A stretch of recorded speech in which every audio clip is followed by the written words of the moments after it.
안녕하세요. 매일 성경통독 묵상을 통한 은혜 나누기입니다. 오늘의 제목은 나답과 아비후입니다. 오늘 성경 본문의 배경은 레위기 10장입니다. 레위기 10장 1절에서 2절에 아론의 아들 나답과 아비후가 각기 향료를 가져다가 여호와의 명하시지 않은 다른 불을 담아 여호와 앞에 분향하였더니 불이 여호와 앞에서 나와 그들을 삼키매 그들이 여호와 앞에서 죽은지라. 레위기 10장에는 아주 충격적인 사건이 기록되어 있습니다. 대제사장 아론의 첫째 아들과 둘째 아들인 제사장 나답과 아비후가 성소 봉사를 하던 도중에 죽임을 당한 사건입니다. 이 사건의 전말은 제사장 나답과 아비후가 제사장 봉사 직무 중에 번제단의 불을 향로에 담아서 성소 안에 분향단의 향에 불을 붙이는 직무가 있었습니다.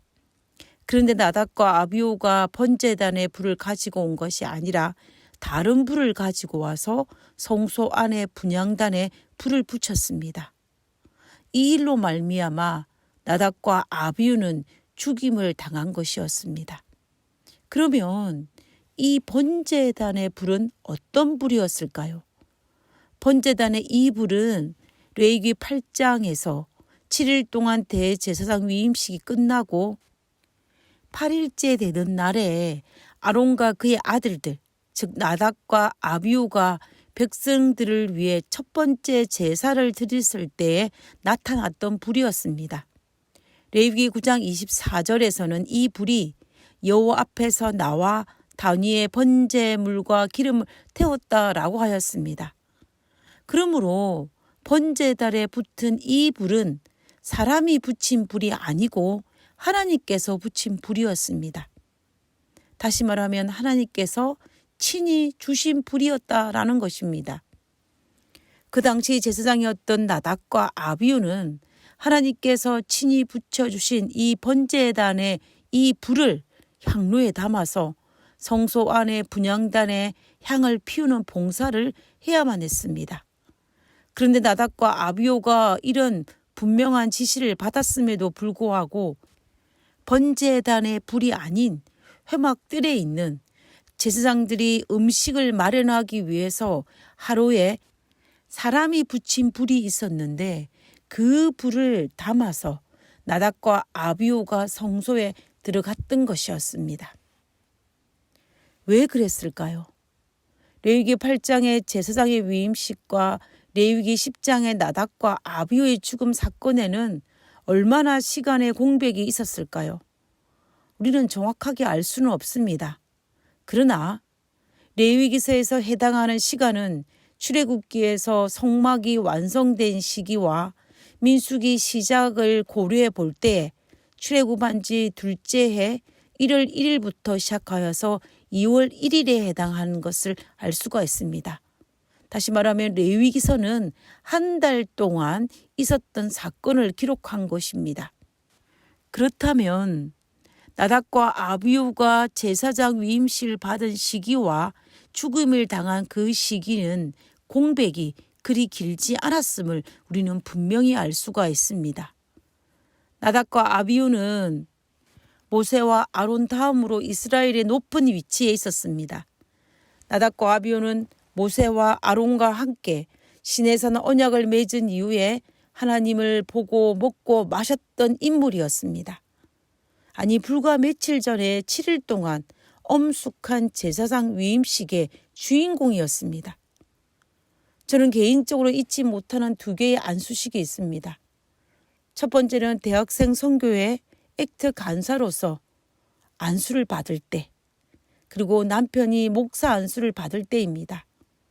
저는 그때의 감동을 잊지 못하고 오랫동안 간직하고 있습니다. 그리고 힘들 때, 힘이 빠질 때 그때의 그 감동을 다시 떠올립니다. 제게 감동을 준 이 안수식과는 비교가 안 될 만큼 나답과 아비후가 제사장으로 위임을 받는 그 위임식은 참으로 감동적이었을 것입니다. 그리고 그 마지막에 하나님으로부터 불이 내려와 재물을 태우는 그 장면은 참으로 엄숙하고도 감동적인 장면이 아닐 수가 없습니다. 이런 경험을 한 지 불과 며칠 만에 나답과 아비후가 하나님의 명령을 어기고 여호와께서 주신 번제단의 불이 아닌 감히 다른 불을 향로에 담아서 성소 안으로 들어가는 나답과 아비후는 도대체 무슨 생각으로 이런 행동을 할 수 있었을까요? 성경은 그 이유를 짐작할 수 있는 성경절을 우리에게 제시합니다. 레위기 10장 9절에서 10절에 너와 내 자손들이 회막에 들어갈 때에는 포도주나 독주를 마시지 말라. 그리하여 너희 죽음을 면하라. 이는 너희 대대로 지킬 영영한 규례라. 그리하여야 너희가 거룩하고 속된 것을 분별하며 부정하고 정한 것을 분별하고 라고 기록하고 있습니다. 나답과 아비후가 술을 먹고 성소 봉사를 하였다라는 증거입니다. 무슨 이유로 그들이 술을 마셨는지는 성경은 기록하고 있지는 않지만 나답과 아비후가 술에 취해 정신이 혼미해지고 식별력이 둔화해졌습니다. 그리고 거룩한 것과 속된 것을 분별할 수 있는 통찰력을 잃어버려서 여호와의 불이 아닌 다른 불을 들고 성소 안으로 들어가는 부정한 짓을 저지르고 말았던 것입니다.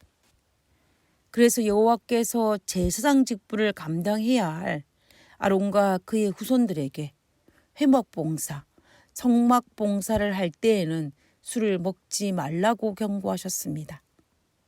오늘날 세상법도 음주운전에 대해서는 엄하게 취급합니다. 맑은 정신이 아닌 혼매해진 상태를 운전을 하는 것은 범죄로 보고 있습니다.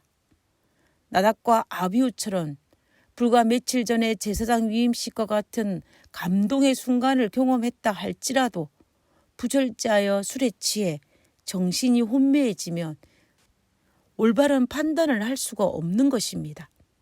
그러므로 우리는 우리의 정신을 혼미하게 하는 것들을 피해야 할 것입니다. 우리의 정신을 혼미하게 하는 것은 술뿐만이 아니라 상한 감정, 심한 스트레스, 지나친 피곤, 많은 음식물의 섭취, 이런 것들은 우리의 분별력과 통찰력을 흐리게 합니다. 우리는 부절제함으로 인하여서 우리의 정신이 혼미해져서 나답과 아비후와 같은 동일한 죄를 범치 않아야 할 것입니다. 우리는 이 일을 위해서 기도해야 합니다. 하나님께 맑은 정신으로 하나님을 섬길 수 있게 해달라고 말입니다.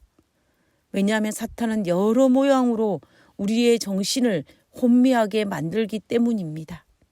하늘에 계신 저희들의 아버지, 맑은 정신으로 하나님을 섬길 수 있도록 도와주시옵소서.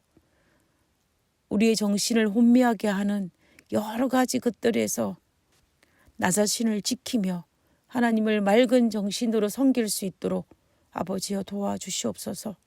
거룩하신 아버지, 오늘도 우리의 정신을 붙들어 주옵기를 간구하며 거룩하신 예수님의 이름으로 기도드렸습니다. 아멘.